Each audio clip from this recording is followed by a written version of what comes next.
The starter's not starting. I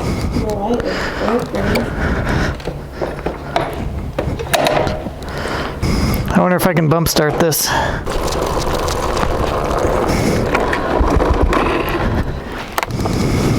you ever changed the battery in this? Yeah, it's a since when I got it, I've got a brand new battery.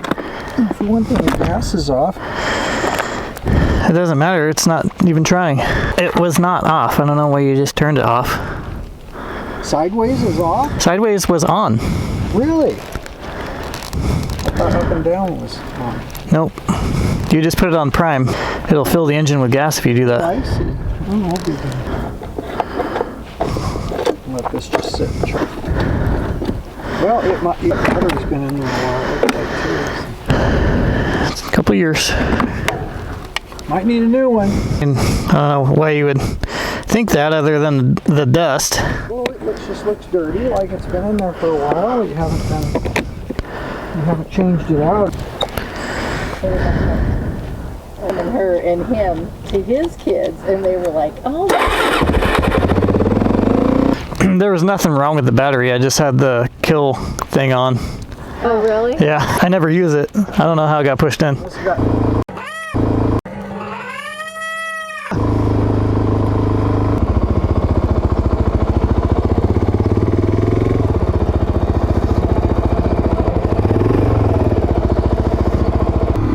I can definitely tell already that the weather is getting cooler as we drop into this shaded area here. We're heading towards the ocean. You can really feel the temperature drop. I think it's probably about 10 or 15 degrees cooler now. Started out at about 90, 95 degrees now. Feels like maybe 80. Really pretty. I know that you guys are mostly used to me riding around on enduro stuff and struggling through some trails, but I like to do all kinds of riding, and this is really fun for me to ride around in perfect weather here in California and right over to the coast. I have a feeling we're actually going to get pretty cold here in a little bit. I'm going to have to start getting as many layers on as possible, I have a feeling, but on this trip I've only brought a sweatshirt, so I'm pretty much stuck with what I got on right now. But I've got this DRZ geared just right. It seems to be working really good. Had a little mishap with the kill switch I had turned off, but once I got that squared away, it's been doing great. So able to ride it around and do highway speeds, freeway speeds, and also it's geared great for this kind of stuff as well.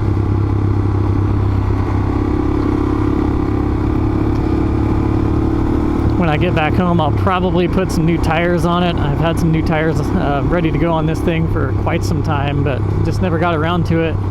Pretty big fan of these, I think they're Shinko Golden Boys. They seem to last forever, and they also grip really well. So I've got a brand new set sitting there at home.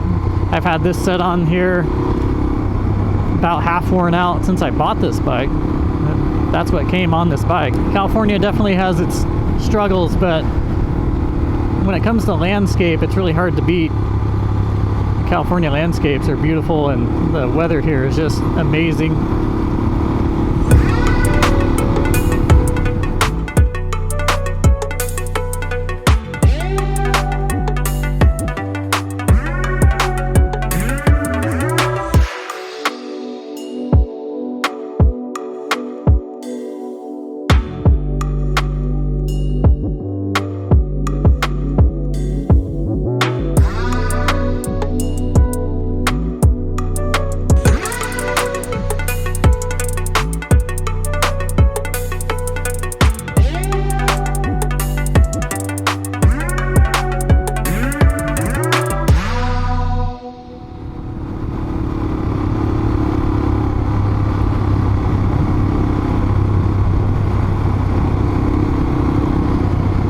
So I'm currently riding a 2006 Suzuki DRZ 400S, and in front of me there's a 2019 SWM 650. A lot of people haven't heard of SWM. And right in front of that bike, or bike that's leading, is another DRZ 400S.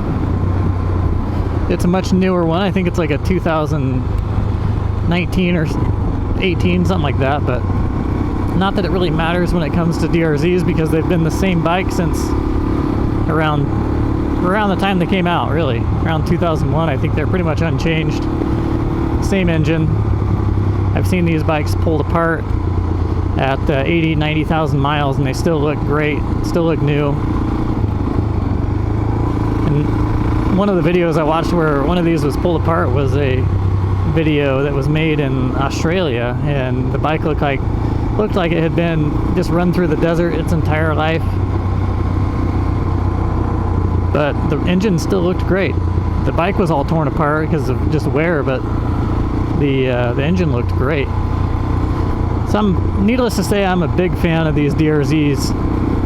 Suzuki made a great bike, great reliable bike. The thing about these is you don't need the technology. I mean, you don't need the greatest advancements in motorcycle performance when you're talking about a DRZ.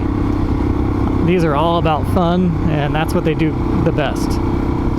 The only chink in this armor, I would say, is the need for a 6-speed transmission is definitely there. Although when you gear it like mine is, you can still do freeway speed and still do back roads, so it's not horrible. I still really enjoy this transmission, but it would be better if I had a 6th gear. That way I could really even things out a little bit more and be able to do slower trails. But as is, it's a bike that you really have to keep your momentum and at least keep it above 10 miles per hour to really be effective on a trail. Another thing, this clutch really isn't made to be using it constantly, like on a trail on technical stuff, so it's really going to burn up, get too hot. So you really do want to stay off the clutch as much as possible. Same goes for the brakes. It goes back to the bike not being the most high performance thing in the world. It's definitely not a bike that you just want to be on the brakes constantly going down gigantic mountains, which I have done before. I went down a huge mountain with this thing just constantly on the brakes, and I got to the very bottom before they heated up and quit working. So that was pretty fortunate, although it's usually the rear brake that goes out because you're dragging that one quite a bit. So had it stopped earlier, quit working earlier, all I would have had to do is just stop the bike and just let it cool down a bit. So these bikes are just, that's the difference right there, is it's not high performance, but they are easy to work on and they are very reliable and still a lot of fun to ride.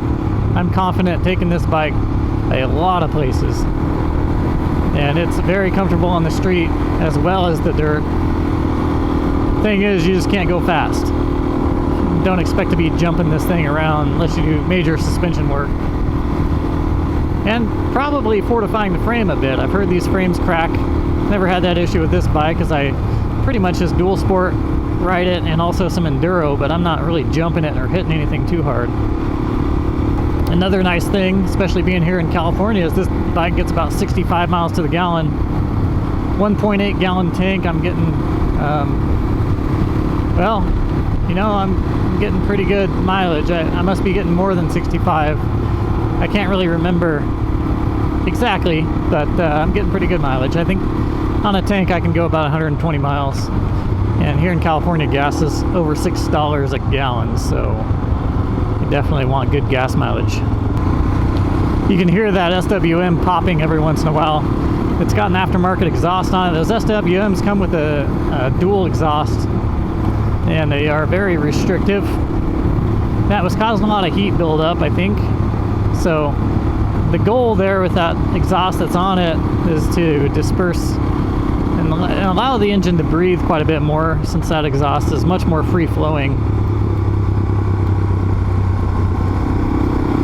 But it's popping. The CPU clearly isn't adjusting for the added fuel, so it's running lean. It's not getting enough fuel for that exhaust. It's got some added fuel capability, I guess you could say. Less restriction. Anyways, guys, I hope you enjoyed this little ride. I'm gonna start another little video here coming up, but it's been a lot of fun so far, and hopefully once we get closer to the ocean, I'll start recording again. Catch you on the next section. Peace.